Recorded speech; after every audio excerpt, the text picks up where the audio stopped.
last surviving film frame of a famous boxing match in 1908, a World Heavyweight Championship, fought in Sydney, Australia between American boxer Jack Johnson and defending champion Canadian boxer Tommy Burns. Johnson won. The fight wasn't even close, and the film displayed signature traits of Johnson's: his habit of taunting his opponents and flashing his famous golden smile while he fought. The reel ends moments before police stepped into the ring and put a stop to it, preventing Johnson from knocking Burns out. This is the night Jack Johnson became the first black heavyweight champion of the world, in front of 20,000 mostly white spectators and, more importantly, motion picture cameras. Copies of the fight film spread throughout Australia within days, replaying Johnson's effortless victory over and over at screening events attended by paying crowds. Pretty soon, that film was seen worldwide. And from the moment Jack Johnson's reign as World Heavyweight Champion began, a target was on his back. Commercial motion pictures and professional boxing both came to prominence around the turn of the 20th century.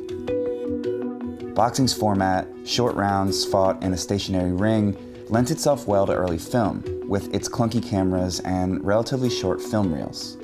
Film companies would travel around the country projecting reels of prize fights in packed theaters and opera houses. Champions were celebrated as heroes, and that's because boxing, going back centuries, has been wrapped up in themes of identity and pride. Boxers symbolize their communities, not just their national communities, but also their race. Teresa Runstetler teaches history at American University and specializes in the intersection of race and sport. They imagine that boxers in the ring, particularly for interracial fights, that they were almost engaged in this kind of Darwinian struggle, fights between white men and black men. They became a kind of metaphor for race relations. So in other words, if a white man won, it would reinforce ideas of white supremacy. But if a black man won, then it would upend ideas of white supremacy. As professional boxing, or prize fighting, became more popular around the turn of the century, fights pitting black boxers against white boxers were organized at all levels, except for the highest honor in the sport, the heavyweight championship. There had been a kind of unwritten rule that white heavyweight fighters were not to fight black fighters in title fights. This de facto line of segregation was called the color line. And so Jack Johnson, being the best black fighter at the time, struggled to find white opponents.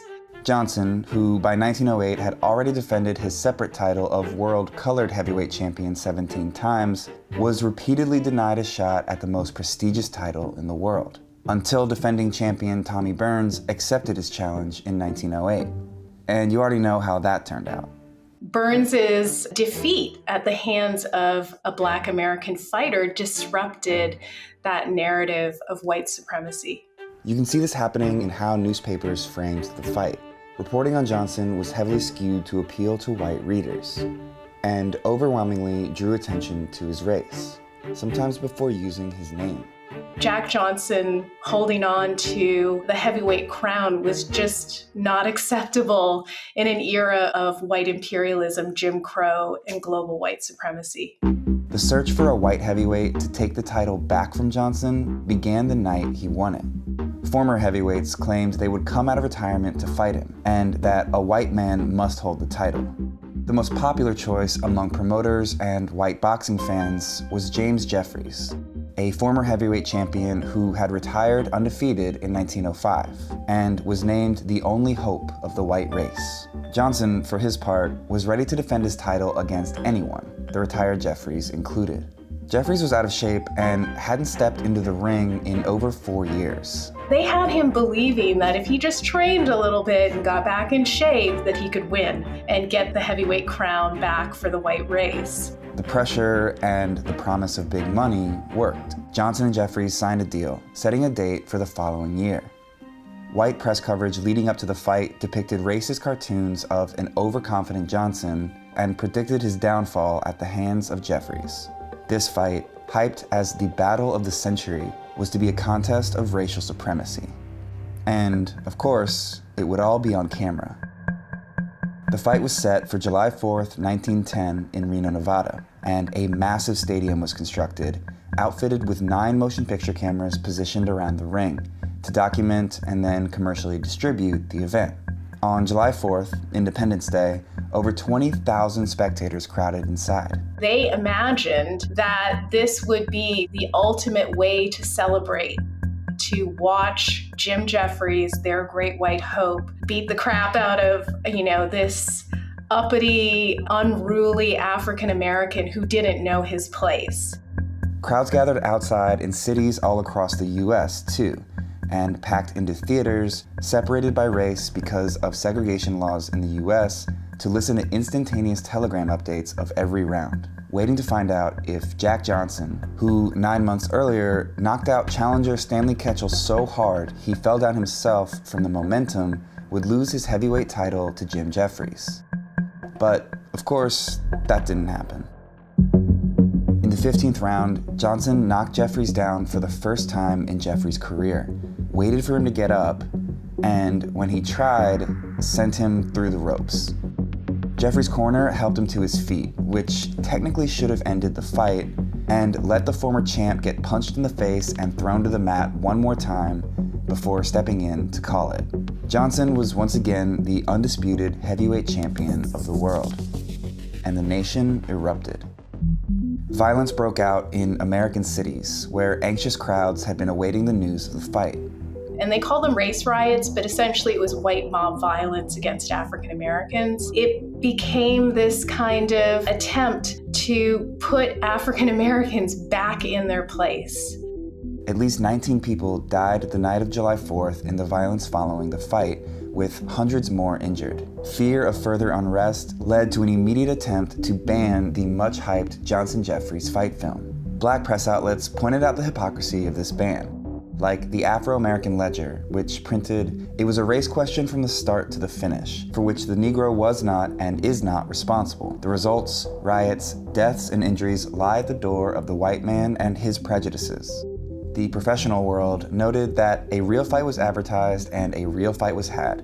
What more or less could have been expected?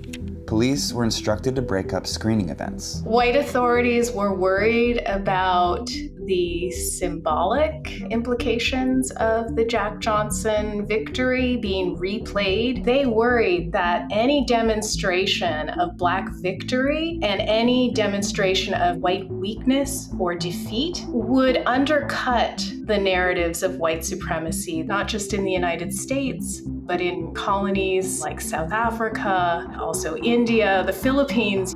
But the hype that surrounded the fight meant there was no way to completely suppress it. So it became this kind of Pandora's box, and they tried to shut it. But anytime you make something illegal, you just push it underground. So they criminalized it, but they couldn't ultimately get rid of it. Congress banned the distribution of all prize fight films in 1912, citing the race feeling stirred up by the exhibition of the Jeffries-Johnson moving pictures. But by that point, the film was notorious worldwide. It was the most talked about motion picture of its time, and screenings drew crowds for years following the event. Jack Johnson lost the heavyweight title in 1915, after successfully defending it 8 times. His legacy of crossing the color line and becoming the first Black heavyweight champion inspired generations after him. This is a picture of one of his greatest fans in 1968, outside of a theater producing a play called The Great White Hope, which was loosely based on Johnson's life. A legendary heavyweight champion who named Johnson as a major inspiration, Muhammad Ali.